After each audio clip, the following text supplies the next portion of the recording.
Good morning, friends.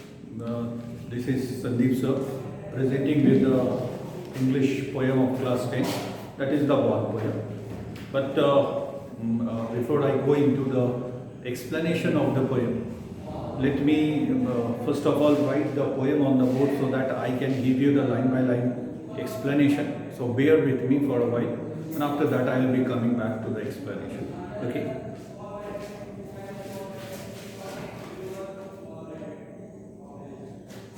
Who has lost his ball? What is he to do?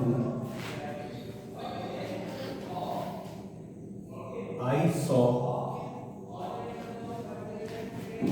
it go maybe bouncing down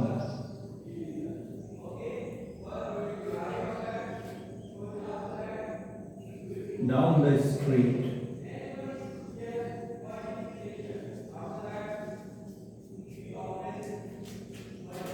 and then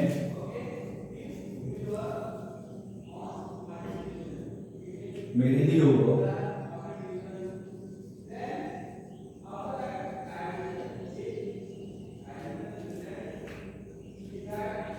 there it is in the water.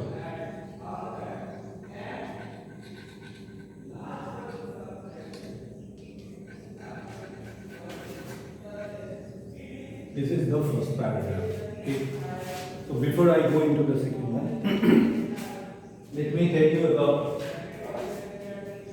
what does it mean actually. As you can see over here, it is a poem that gives us the masses of the life. Okay. And through the poem, that poet is an American poet. His name is John Berryman, and he was somewhere on the poetic horizon of America around the First World War time period, and he is one of the celebrated, established American poets, Mr. Berryman. This is the poem. Actually, the ball in the poem is symbolizing the possessions in our life, and through the poem, the poet wants to give the message that whatever our possessions are there, whatever our belongings are there, it is first of all, in the first hand, it is our responsibility to take care of it. There are many forces in the world, there are many forces in our life, there are plenty of people in your life who will come and try to snatch your possession. So once it has been snatched, once it has been taken away, you cannot blame it on others. That is what the first hand message.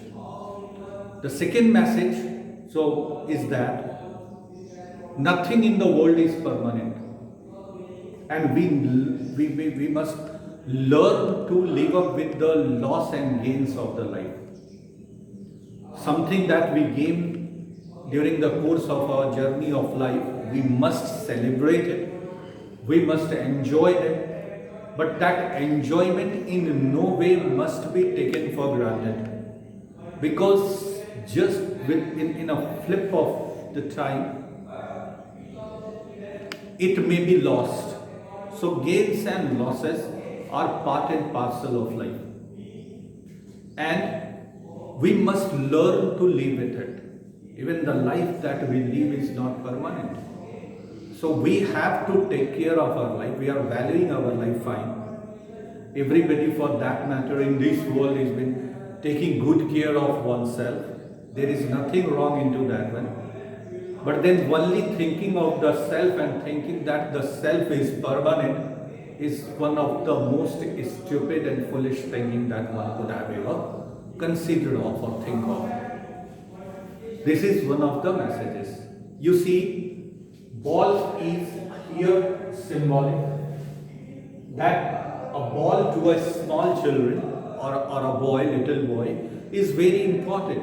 It is a toy, and we have already seen that the toys for the children are so integral part of their life that all these, even that food, feeding themselves while eating also, they prefer to play with their toys. We know that the food is the basic requirement of life, but for them the game, their toys are so important. So sometimes what happens that we start valuing something in our life which we think is very important and we cannot live without them, and that exactly happens with our relations.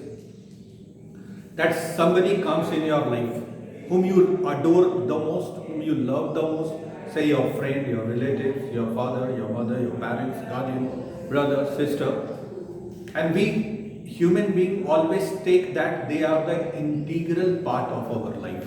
In fact, they are our life. We cannot live without them, we cannot sustain and survive without them.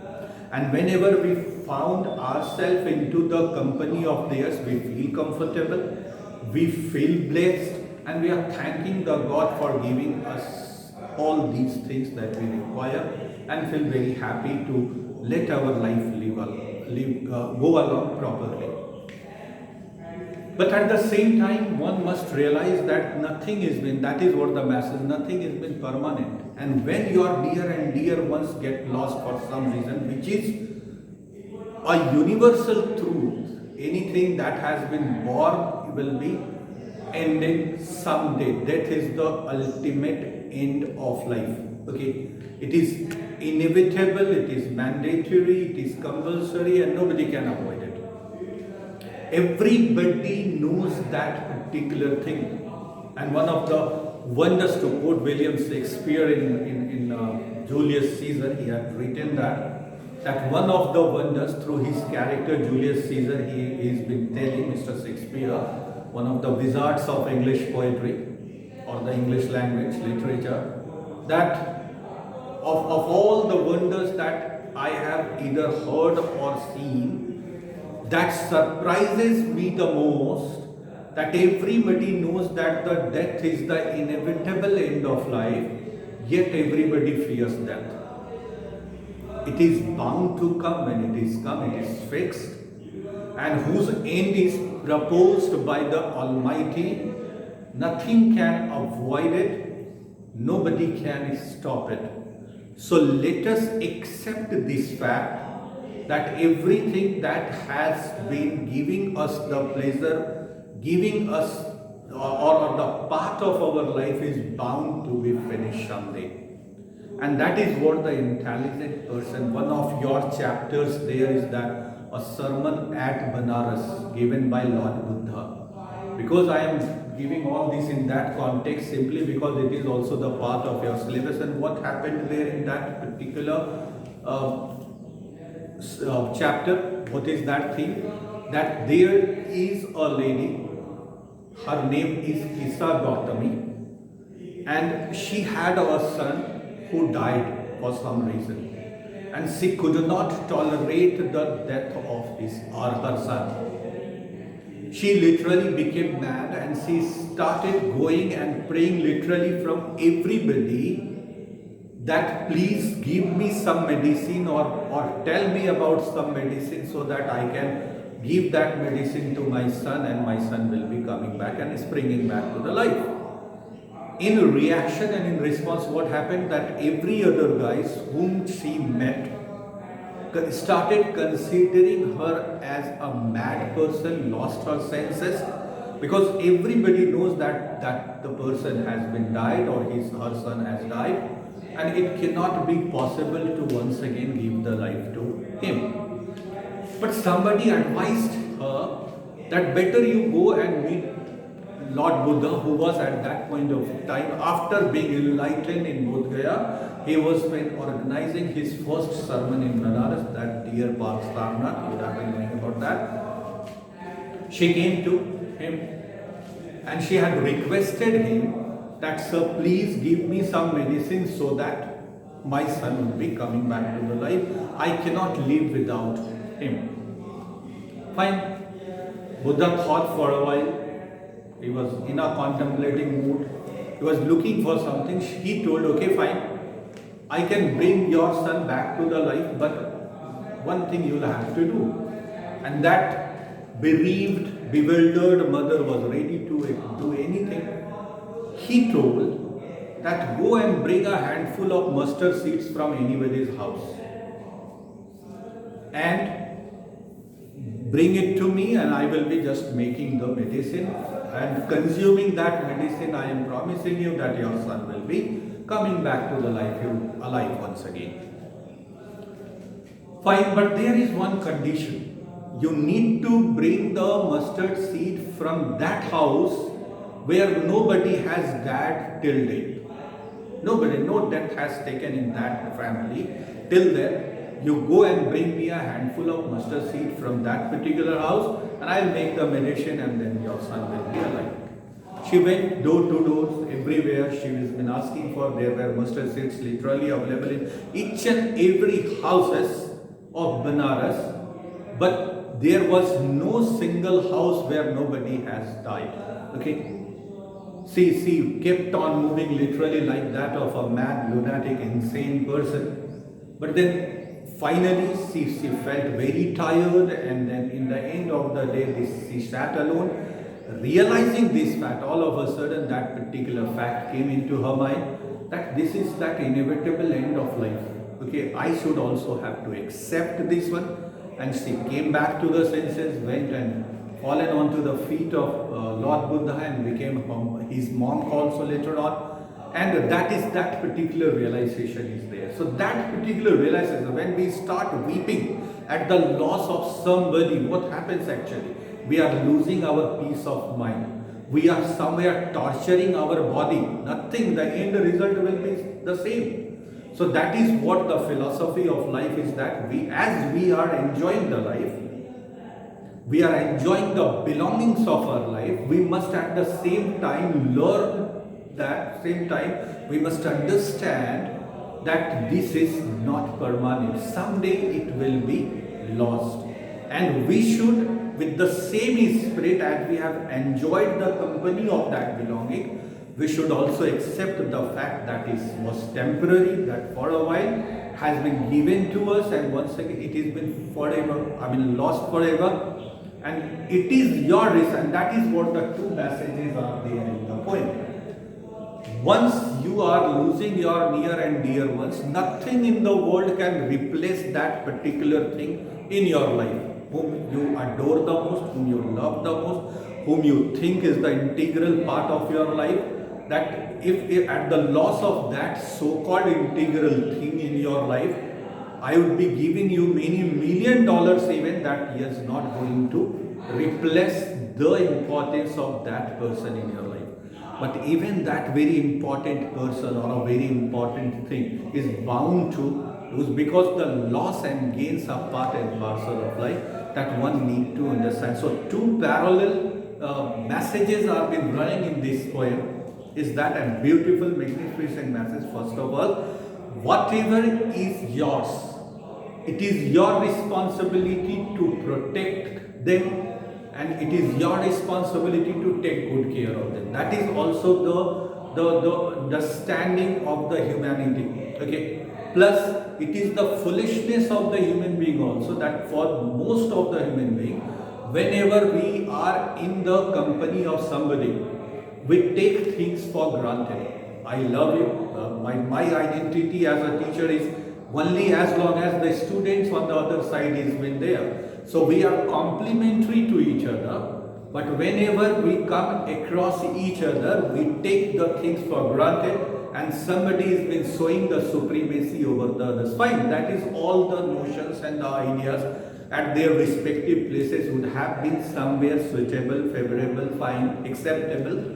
But when we take granted, is that okay, if your friend is with you, you have been quarreling with them, you have been creating misunderstanding with them, sometimes losing for your foolishness, even the ego, the arrogance, these things are that you are overestimating yourself, and you have been somewhere denying that particular, the credit that your partner, your friend, your relative has been occupying or deserving in your life.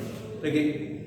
That you also know that particular person is a very important part of your life, but then when they are in your life, in our life, we damn care about them, we take things for granted, and the very next moment when the person is getting lost for some reason, we started weeping, we started crying, we started showing impatience, and we started repenting and regretting, and that is the foolishness. So that is two message that is running parallel.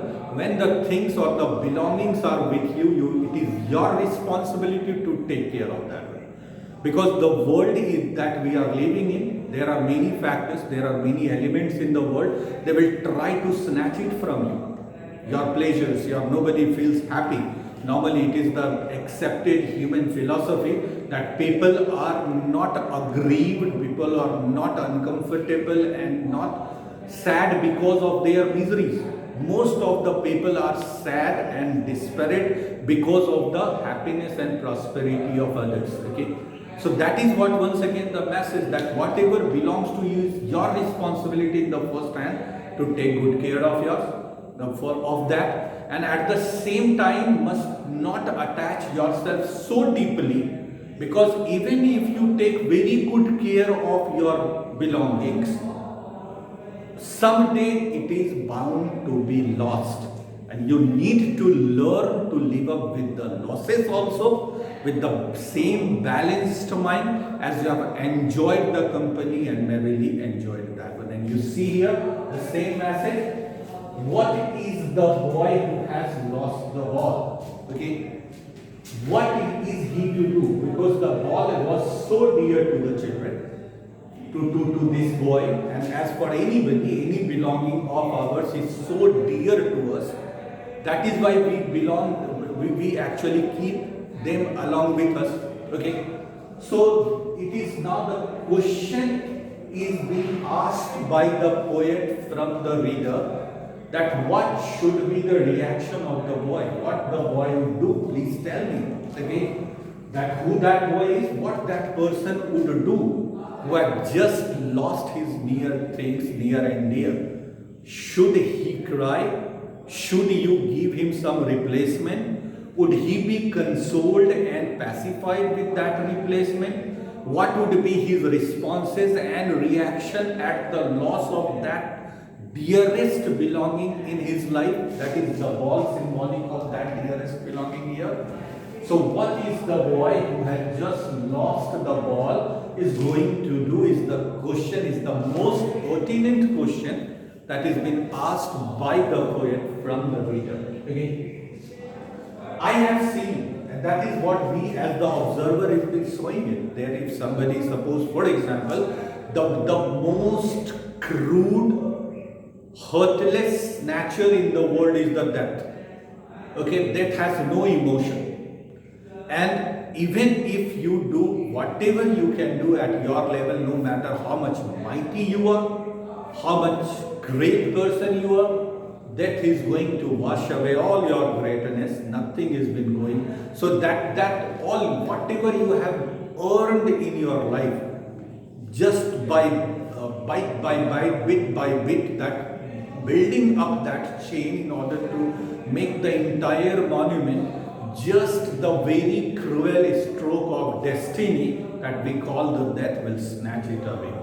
So first of all, it is your responsibility to protect it as much as possible and as far as possible. Take very good care of the things, but in the back of the mind should never forget all the time that it is bound to be lost. Now the question coming with the fellow persons who are claiming that they are also, that is what we call the society. We are a social animal. First hand, we are building our family elements are there. Our father, our mother, our brothers, sisters, etc. That is called the primary kin. Then the secondary kin is our relatives, and that tertiary people are also there, whom we call the society as well. Okay, so everybody are so interwoven and interconnected.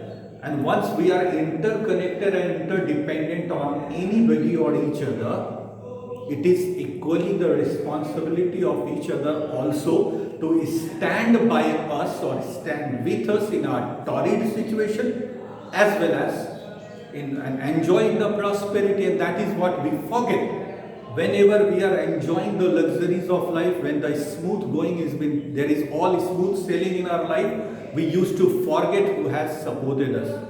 And whenever we are being caught into the miserable condition, we are started calling everybody. That is also, so we need to be the integral part. And with that integrity, we must never forget that even if we are living a utopic life, nothing is a reality. Utopia is what? Utopia is a situation, all favorable situation, all everything is been good and fine. It cannot be possible in the world. Okay? That everything has its opposites, everything has its, if there is a day, there is bound to be night. If there is a happiness, there is bound to be sorrow. Nothing can be utopic. All sorrowful situations cannot be on the card. At the same time, there cannot be all a prosperity situation also. So we need to learn. These are the part and parcels of life. So what could be the reaction and response in the form of the support is actually been coming into this one. That merrily bouncing, merrily is happily. Okay, so bouncing is that you have been playing when the things were belonging to you, the things, that company, that particular toy, in the case the ball, in this is the case of the poem, that is the ball for the boy. So when you have been possessing that ball, you have been enjoying your life, and very, very happily you have been going on the life. The life is going smoothly. You are today in a very prosperous condition. You are today in a very comfortable zone of your life. Tomorrow is also, we are all hoping for the better tomorrow, no matter who we are. That is what the idea of progress and development is, which is perennial in nature all the time. Whatever we do, whatever we think, the basic concept is to prosper and excel in our life. Okay? So that is what, where we are, nobody has been thinking about. Suppose, for example, we are living, I am giving you the lecture at right point of time. Am I thinking about my death, that tomorrow I will be dying? No, tomorrow I am thinking about that to be a better than today. But that is, that nobody can, I am making a lot of plans for myself tomorrow. Okay? But are these plans going to be successful or not? Because even tomorrow for me is there on the card is not, I cannot guarantee. Okay? So this is all here. Whenever I am in the company of those possessions that we need to enjoy, and keep enjoying and keep on enjoying, but all of a sudden that enjoyment will be halted. Okay, you see, very happily bouncing is going along here, playing that ball down the street, means the passage of life, the journey of life. Okay, and then it was all happily going along. Okay, but then all of a sudden it was in the water. Means it has been dropped down in the pool of water. Means all your happiness, all your belongings, those belongings that were been giving you the company of comfort, that were giving you the happiness and pleasure, all those things all of a sudden has been drawn into the water, means swallowed by the depth. Okay, that is what the hidden philosophy in the poem is. So what would this, in that case, the boy was enjoying his life, he had nothing to complain with this world, he was caring them what is happening to him, in the belonging, in the company of that ball, he was enjoying everything in his life, and for no reason, he has in his opinion, he haven't committed any mistake, but then while he was playing and enjoying, the ball got dropped into the water and it has drawn into the water, got lost. So in the first paragraph, the poet is asking, what would be the response of the observer for the poem? The replacement or other, that is the second line. Okay, the second paragraph. Let me write it on the board first.